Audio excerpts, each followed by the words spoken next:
What is good, cluttered people, and welcome back to the channel. It's your boy Bobbalam, offering the GOAT. I had an intimate relationship for the past few weeks, $3 million to keep its mouth shut, unless of course it gives birth to a baby goat prodigy rapper that I can fiend money off for its whole life, but then that's like a whole different story. But in related news, 6ix9ine also apparently offered another GOAT, Lil Durk, $3 million to continue beefing with him up until both of their album releases on September 4th. However, according to Lil Durk on IG Live last night, he turned down the $3 million, which is admirable in itself, because if I were in his shoes, I'm taking that check easy. But in all reality, after some rather insider information, or I guess analysis from academics, Durk may have been lying about the deal. So without further ado, 6ix9ine offers $3 million to Lil Durk to keep beefing with him online, or maybe not. Let's talk about it.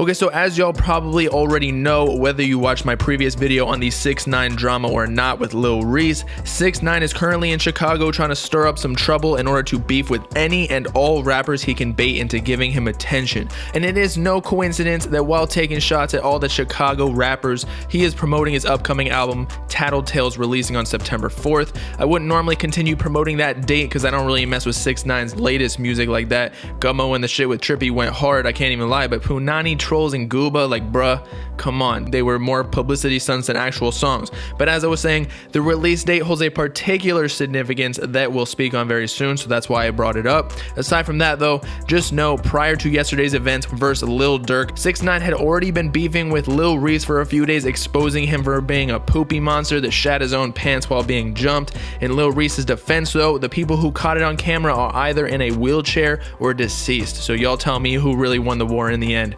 And the reason I bring up Lil Reese is because the 6ix9ine trolling with Lil Durk actually began during the beef with Lil Reese, and that Lil Durk backed up Reese on Instagram and 6ix9ine's comment section telling everyone to stay inside and not mess with the government informant.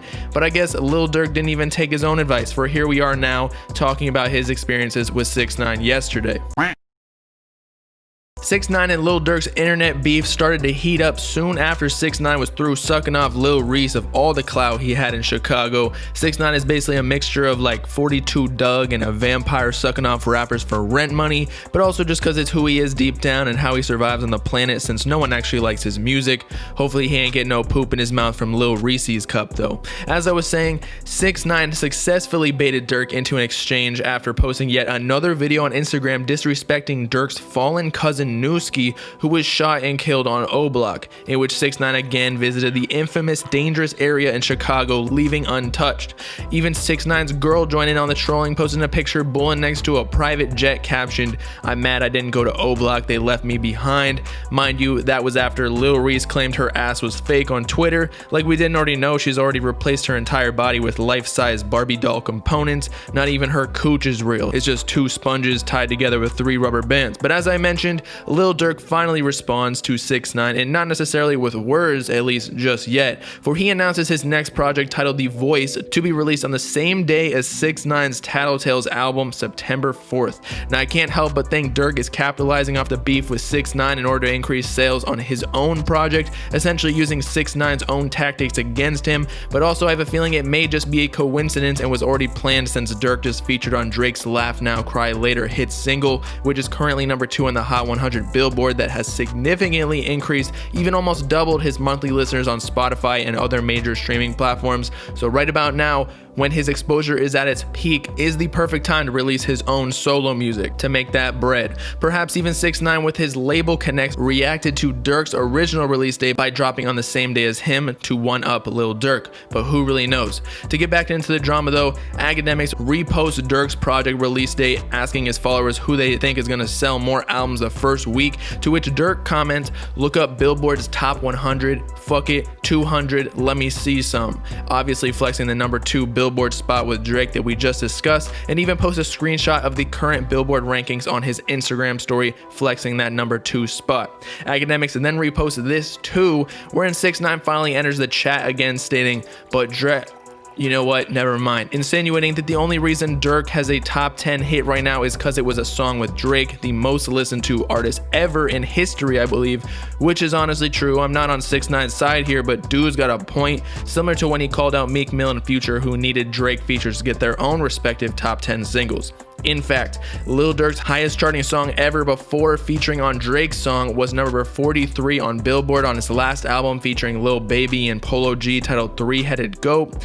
which is still respectable, I might add, so no shade at Durk, for he in no way gets into any online stunts like 6ix9ine to inflate his numbers, nor was he caught purchasing YouTube views. But then again, almost every artist marketing teams do things like that to increase streams and gain new fans with each release. But either way, Lil Durk responds to the exact same academics post directed at 6ix9ine, stating, "But Nick, never mind," utilizing the same logic as 6ix9ine, but replacing the bigger artist with Nicki Minaj as opposed to Drake, whose features also have been proven to significantly boost 6ix9ine's sales, although I don't think Nicki Minaj's features really hold anywhere close to a Drake feature. Actually, Durk featured on Drake's song, so it's much different, to be honest. 6ix9ine literally achieved his own #1 single with a feature, whereas Durk just featured on one, actually a #2 single. And I mean no disrespect by this, but Laugh Now, Cry Later probably would have hit #2 on Billboard with or without Durk, just because it's Drake, even though I really liked Durk's verse and features, so don't, no hate. I don't want to see no comment warriors coming at me with their fucking pistols and shit. Shortly afterwards, Lil Durk posted a caption on his Instagram story,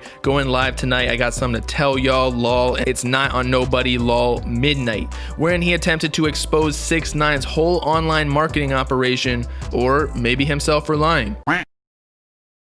Before midnight rolls around, as Durk scheduled the Instagram live session and makes headlines by claiming someone from 6ix9ine's camp and or label called him on the phone offering him $3 million to continue trolling with 6ix9ine until they release their albums. You can't talk around these fake ass niggas. Niggas buying numbers, niggas buying bundles. So all this shit fake, right? But let me tell you this. That bitch ass nigga label called me. Somebody from his camp. I ain't gonna say his label. Somebody from his camp called somebody from my camp. Somebody that give me $3 million to keep trolling with this nigga, right? Dead. I hope y'all on here looking and listening. That shit dead, man. I never turn my back on the fucking streets. Ever. I'm the fucking voice, you know what I'm saying? That money shit ain't gonna change a motherfucker. So I ain't gonna never respond to this nigga ever fucking again, right? Say what you want. Do what you want. You can't fucking troll me, bitch. I'm the streets, you know what I'm saying? Hey, look. Hey, play me and Drake shit real fast. Don't play the little boy in the club while I'm in that bit. Ah! Hey, the streets of 1,000 points. Hey, the streets of 1,000 points, bitch. 3 million. I'm not ever saying nothing about his ass to this shit. I mean, I ain't never saying shit else about his ass after this live.